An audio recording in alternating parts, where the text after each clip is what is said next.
서울시의회 신원철 시의장이 전국 시도의회 의장협회 회장으로 선출됐습니다. 앞으로 전국 시도의회를 이끌어갈 텐데 그래서 오늘은 신 의장과 함께 이야기를 나누는 시간 마련했습니다. 스튜디오에 신원철 서울시의장 자리하셨습니다. 안녕하십니까? 네, 반갑습니다. 네. 저희 한 1년 만에 뵌 것 같아요. 저번에 서대문에서 한번 그 대담 한번 하고 그렇죠. 나서 작년 한 이맘때니까 한 1년 된 것 같습니다. 그동안 1년 동안 어떠셨어요? 정신없이 지냈고요. 네네.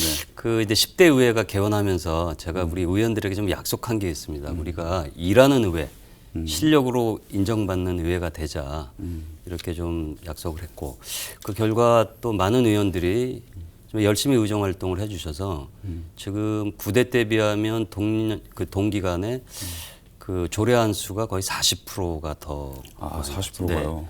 지금까지 한 500억 건이 발의가 됐고 그러니까 9대 때는 한 370여 건. 아울러서 이 또 전문가들과 또 우리 시민들과 많은 얘기를 나누면서 이 토론회도 거의 뭐 한 세 배 가까이가 더 많이 노력하는 시위회가 됐다. 그렇죠. 예. 이렇게 말씀하시는 것 같아요. 네네네. 그러면 좀 아쉬웠던 부분은 좀 있으신가요?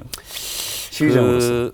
아쉬운 것은 이제 의회 내부의 일보다 지금 대통령께서 이제 그 자치화 분권에 대한 의지를 밝혀주셨고 정부안으로 30년 만에 이 지방자치법 전부 개정안이 지금 국회에 좀 이제 발의돼 있는 상태입니다. 그래서 우리 의회가 요구했던 사항들을 이제 온전히 다 아직 거기엔 포함시키지 못했습니다. 정책 지원 인력과 이제 인사권 독립 이 두 가지가 있는데 그게 좀 아쉽고 아울러서 이 법안이 연내에 좀 국회에서 좀 조속히 처리됐으면 하는 마음이 좀 간절합니다. 지방분권 강화 관련돼서는 뒤에 다시 한번 네네, 질문을 네. 드릴 테니까요. 네네, 그때 네. 좀 네네, 세세하게 좀 그러시죠. 말씀을 좀 해주시도록 네네, 하고요. 네네. 아까 전에도 서두에도 말씀드렸지만 1년이 지났습니다. 네네. 1년 동안의 의장으로서 어디에 좀 방점, 중점을 두고 시정 활동을 하셨나요? 지난번 선거 결과에 대해서는 이제 잘 아시다시피 참 국민 이기는 권력 없다라는 저는 근데 그런 생각을 했습니다. 그래서 우리가 의정 활동을 잘하는 건 기본이고 대시민들과 소통을 좀 강화해야 되겠다. 그래서 이제 의정 감시단이라든지 아니면 SNS를 통한 이 홍보 또 의견 청취 아울러서 이제 기존의 TV, 라디오 이런 매체뿐만이 아니라 요새는 이제 영상이 중요한 영상 컨텐츠가 중요한 시대인데 그렇죠. 뭐 유튜브라든지 아니면은 우리 10대, 20대 친구들에게 좀 더 다가가기 위해서 웹툰을 좀 사용한다든지. 개인 방송 혹시 하세요, 그러면? 저는 안 합니다. 아울러서 근데 얼마 전에 서울 30초 영화제를 했었습니다. 네네. 그것이 이제 그 조례를 30초 안에 이게 어떤 목적이고 무슨 효과가 있는지 짧게 이제 좀 그걸 기억나는 기발했던 영상이라든가 있어요? 학교 밖 청소년 지원 조례라든지 학자금 지원 조례 이런 것들 제가 현장에서 봤는데 야 100마디 말보다 30초 영상이 더 전달력이 있겠다라는 좀 생각을 했는데 이러한 이제 변화된 시대에 맞게 대시민 소통을 더 좀 강화해야 되지 않겠나 이제 그런 생각을 하고 있습니다. 사실은 이제 뒷부분에서 제가 좀 여쭤보려고 네네. 하려고 했는데 네네. 어차피 지금 나왔으니까 네네. 그럼 요 얘기를 좀 드리겠습니다. 그러시죠. 예. 지금 서울시 의회 구성원이 지금 110명, 그중에 여당이 102명이죠. 네, 그렇습니다. 그 야당이 지금 8명. 8분이시죠. 네. 그래서 고스크 의회가 되는 것 아니냐 이런 지적도 좀 있습니다. 네네. 예. 어떻게 생각하십니까? 박원순 시장님과 같은 당이 이제 압도적인 다수당을 차지하고 있기 때문에 그런 우려와 기우가 있는 것 잘 이해합니다. 그러나 이제 돌이켜 보면은 우리가 이제 9대 때도 오히려 뭐 청년 수당 문제라든지 7017 다리라든지 조정교부금 문제라든지 우리 여당이 더 이 문제 제기라고 발목을 잡았어요. 저는 뭐 10대 들어서도 지금 초선 의원들이 굉장히 좀 많습니다. 열의적으로 활동하고 있고요. 작년에 그 정례회 때도 행정감사나 뭐 시정질문, 예산안 심의할 때 더 날카로웠어요.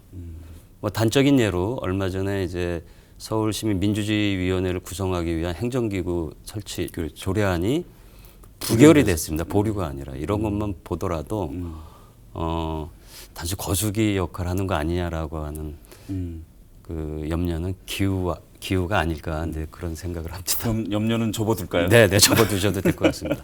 그럼 연이어서 좀 여쭤보겠습니다. 네네네. 지금 최근 이제 박원순 서울시장이 광화문 네. 광장 재구조와 관련돼서 네네. 사실상 연기하는 발언을 발표를 하긴 했는데 네네. 임시회 때 첫 임시회 때 좀 쓴소리를 하셨었죠. 어떤 얘기를 하셨어요? 아, 그렇죠. 제가 6월 정례회 개회사 때 광화문 광장에 대한 방향, 목표에 대해서는 동의하나 지금 정부와 이견이 노출되면서 좀 갈등으로 비춰지고 또 시민들의 우려가 있는데 속도 조절을 할 필요가 있는 거 아니냐. 그런 문제 제기를 했었습니다. 얼마 전에 이제 19일 날 박원 시장님께서 이제 브리핑을 하셨죠. 광화문 재구조와 관련돼서 사업 시기에 연연하지 않겠다. 시민들의 목소리를 좀 더 치열하게 담아 완성하겠다. 이런데 목소리가 굉장히 좀 울림이 있었던 것 같습니다. 저는 광화문 재구조화에 대해서는 동의를 합니다만 이 시기를 정하고 그렇게 좀 급하게 가는 것보다는 좀 더 이 문제를 좀 숙성시키고 또 정부와 이견을 좀 줄이고 시민들의 좀 목소리를 담아서 좀 내실 있게 가는 게 좀 중요하지 않을까 해서 그때 개회사 때 문제 제기를 한 것이죠. 그러니까 소통 강화라는 것이 사실 서울시가 노력을 안 한 건 아니었거든요. 네네, 그렇다면 의장님이 보시기에는 소통 강화 어떤 방안들이 좀 구체적으로 있어야지 시민들과의 소통 강화가 좀 될까요? 그 정부하고도 특히 이제 행안부하고도 입장 차이가 좀 있었죠. 그렇죠. 예. 근데 그것이 이제 보니까는 이제 갈등을 이제 대문을 가려버렸잖아요. 그렇죠. 뭐 하여튼 그런 문제가 있고요. 그리고 이제 시민들 특히 이제 그 지역 종로구 지역 분들도 교통 체증에 대한 많은 좀 우려를 좀 한 것이 좀 사실입니다. 이 가다가다 광화문이 섬이 될 수 있습니다. 그래서 이런 목소리들을 잘 반영해서 그 재구조화에 대한 이 안을 좀 내실 있게 만드는 게 필요한 게 아닌가. 특히 광화문이라고 하는 공간은 우리 서울시를 대표하는 랜드마크 아닙니까? 핫플레이스인데 좀 100년을 내다보고 이 공간을 재조성해야지 시기를 정하고 이렇게 급하게 갔다가는 또 부작용이 있을 수 있다라고 하는 판단이 저뿐만 아니라 우리 이제 서울시 의원들도 많은데 그런 생각을 했었던 걸로 제가 알고 있습니다. 네. 아까도 한 차례 말씀을 좀 해주셨는데 민주주의위원회 사실 네네, 한 차례 네. 좀 부결되기도 했고요. 네네. 대의민주주의를 약화시키는 거 아니냐 이거에 대한 지적도 좀 있습니다. 네네. 어떻게 생각하십니까? 서울민주주의위원회 그 구성과 관련돼서는 한 번 보류를 거쳐서 4월에 그 이제 행자위원회에서는 통과됐습니다. 그리고 후속적으로 그러면 그 행정기구를 이제 설치하는데 근데 기경이 소속이죠. 이 내부에서 부결을 냈었습니다. 보류가 아니라. 그 문제는 한 두 가지가 있었다고 봅니다. 근데 내용적인 문제가 있고 절차적인 문제. 그러니까 내용적 문제는 그 박원순 시장 이제 들어서서 잦은 이제 조직 개편으로 인해서 좀 피로감이 좀 있다고 우리 의원들이 좀 판단했고 또 이 조직 통폐합이 행정적, 재정적 또 낭비도 갖고 올 수 있기 때문에 이거 그 아무 일도 없었다는 듯 그냥 통과시키는 건 문제다라고 한번 잡았었죠. 그리고 절차적으로 보면 박원순 시장님이 이 민주주의위원회를 구성하고 싶어 하니 소관 부서 이제 공무원들이라든지 아니면 이제 정무 파트라든지 좀 더 적극적으로 의원들을 만나서 설득하고 동의를 구했으면 좋았을 텐데 그 노력이 좀 부족했던 것 같습니다. 아울러서 현대 사회는 당연히 대의민주주의 체제입니다. 직접 민주주의는 할 수 없는 지금 이제 구조죠. 그런데 지난 우리가 촛불 집회 때도 봤지만 직접 민주주의에 대한 이해와 요구가 높아지고 있습니다. 대의민주주의제가 그 자체가 완벽한 건 아니죠. 그러면은 그것을 좀 보완할 필요가 있는데 그러한 이제 고민의 연장선상에서 시민들의 좀 참여폭을 좀 넓히기 위해서 이런 이제 위원회 구성을 결정하신 것 같고 물론 이 문제와 관련돼서는 110명 의원들이 생각은 다 동일하지 않습니다. 약간의 이제 차이는 있지만 저 개인적으로는 길게 보면 이것이 이제 대의민주주의를 더 강화시키는 또 하나의 과정이지 않을까 근데 그런 생각도 듭니다. 지금 말씀하신 것처럼 그 민주주의위원회도 사실은 지방분권 강화의 하나의 어떤 그렇죠. 예 하나의 네네. 그런 정책이거든요. 네네. 그런데 앞으로 이게 강화가 되려면은 사실 지금까지 좀 지지부진했던 면이 없지 않아 있습니다. 어떤 네네. 부분들이 좀 필요할까요? 그 정부 주도로 지방자치법 전부 개정안이 30년 만에 만들어졌습니다. 발의가 돼 있고요. 지금 뭐 이제 국회에 계류 중이지만 거기 보면은 주민주권 강화라는 부분이 있습니다. 주민참여예산제 확대, 주민발안제, 일정한 주민들이 직접 법률을 이제 조례를 내는 거죠. 그리고 주민자치회 강화. 저는 근데 큰 흐름이라고 봅니다. 대한민국의 모든 권력은 국민으로부터 나온다라고 하는 헌법 제1조에 이렇게 있듯이 지금은 이제 주민주권이 좀 강화돼야 될 때고 이런 측면에서 본다면 이러한 제도와 틀을 자꾸 좀 만들어줘서 참여할 수 있는 그러한 그 인프라를 좀 구축해 놓는 게 좀 중요할 때가 아닌가 근데 그런 생각이 듭니다. 근데 이런 지적도 있습니다. 지금 그 정부 문재인 대통령의 뭐 공약 상황이기도 했지만 너무 광역에만 집중돼 있는 것 아니냐, 기초는 빠져 있는 것 아니냐 이런 얘기에 대해서는 어떻게 생각하십니까? 엄격히 얘기하면 행안부에서는 광역의회까지만 이번에 하자라고 하는 게 의견인 것 같고요. 저희는 의견을 개진할 때 기초의회까지 좀 한번 확대해 보자라고 하는 의견을 냈습니다.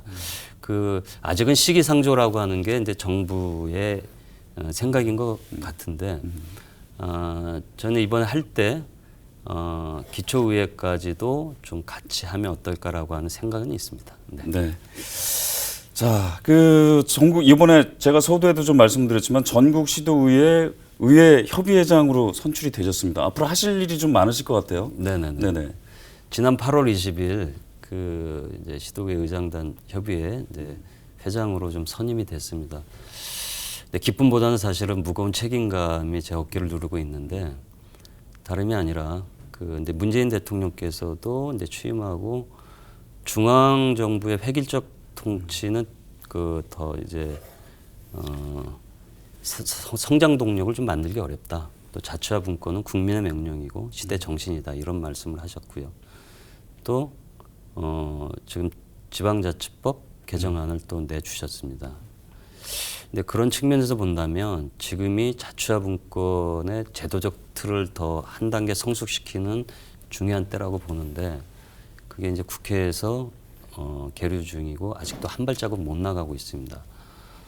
그 지금 이럴 때 이제 회장을 맡아서 반드시 이게 연내에 지방자치법 그 개정안 통과를 위한 모든 노력을 좀 경주해야 좀 되리라고 보고 우리 협의회 조직도 좀 더 탄력성 있게 좀 바꿔야 할 좀 필요가 있습니다. 아울러서 청와대, 정당 그리고 중앙 정부 4대 협의체가 있습니다.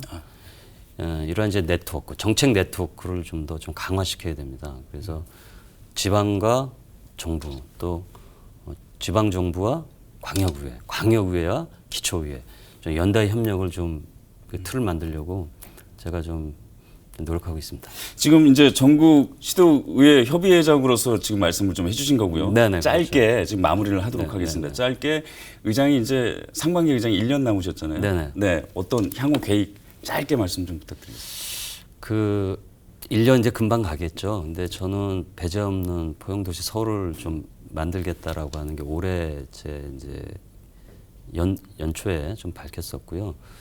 포용도시 서울을 만들 있어서 가장 중요한 게 근데 복지와 일자리라고 좀 생각합니다. 이 부분에 대한 예산도 처음에 박원순 시장 시작할 때 4조에서 지금 11조까지 폭이 되게 늘었습니다. 그래서 무상보육, 무상급식, 초고령화 사회 그리고 세계 최저의 그 출산율 어떻게 보면 되게 위기입니다. 이러한 이제 그 복지 일자리 강화를 위한 더 노력을 하겠고 아울러서 지방의회 이제 권한과 또 위상 강화를 위해서 지방자치법 개정안에 더 많은 신경을 좀 쓰려고 합니다. 네. 자, 오늘 말씀 감사합니다. 남은 기간 동안 말씀하신 이 지방분권 강화와 또 보편적 복지 등 추구하고 계신 시정 활동에 매진해 주시기 바랍니다. 지금까지 서울시의회 신원철 시의장이었습니다. 고생 많으셨습니다. 네, 감사합니다.